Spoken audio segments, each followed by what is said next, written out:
Graphs of rational functions. We're going to show these graphs of rational functions, and we're going to show the holes, vertical asymptotes, slant asymptotes, and horizontal asymptotes, as well as the zeros and y-intercepts.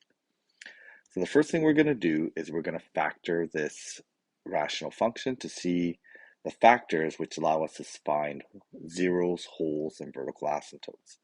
So factoring the numerator, we're going to end up with two numbers that multiply to -6 and add to +1.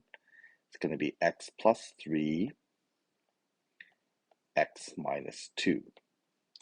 The denominator is in the denominator, there's two numbers that multiply to 6 and add to 5. That's going to be x plus 3 and x plus 2.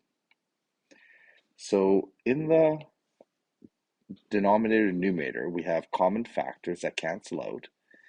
The x plus 3's cancel out, and this is going to generate a hole in the graph. So I'm going to put that hole in my table of values. So at x equals -3, we have a hole. And plugging -3 into the equation, we're going to end up with -5 divided by -1, or +5 as a y coordinate. So this represents a hole in the graph. So if I had to put this on my table in my graph at -3, +5, I'm going to end up with a hole. The denominator also gives me the asymptote, the vertical asymptote. So at x equals -2, we have a restriction. So along -2, I'm going to end up with a vertical asymptote. So -2, we have an undefined value, and that's going to be our vertical asymptote. For graphing these rational expressions or rational functions, we also want to know where this horizontal or slant asymptote is. And the horizontal slant asymptote is what we call endpoint behavior. So we're going to use a limit to find that out. So we're going to let the limit, as x goes to a really big number, x goes to infinity, of the rational function. And as x gets really big, that +2, -2 become insignificant. So we just take the ratio of the highest powers, and we're going to end up with a horizontal asymptote at y equals 1. And we can check negative infinity as well. As x goes to negative infinity, it's going to go to +1 as well. So I can draw my horizontal asymptote here.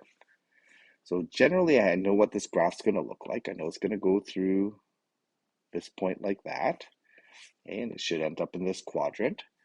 We want to have a few more coordinates to work with, so I'm going to generate my table of values using the zeros and the holes. Sorry, the zeros and the y-intercept. So the y-intercept happens when x is equal to 0. So I'm going to plug 0 into my table of values. And when I plug 0 in, I'm going to end up with -2 divided by +2, which is -1. So I've got a y-intercept crossing at this point here.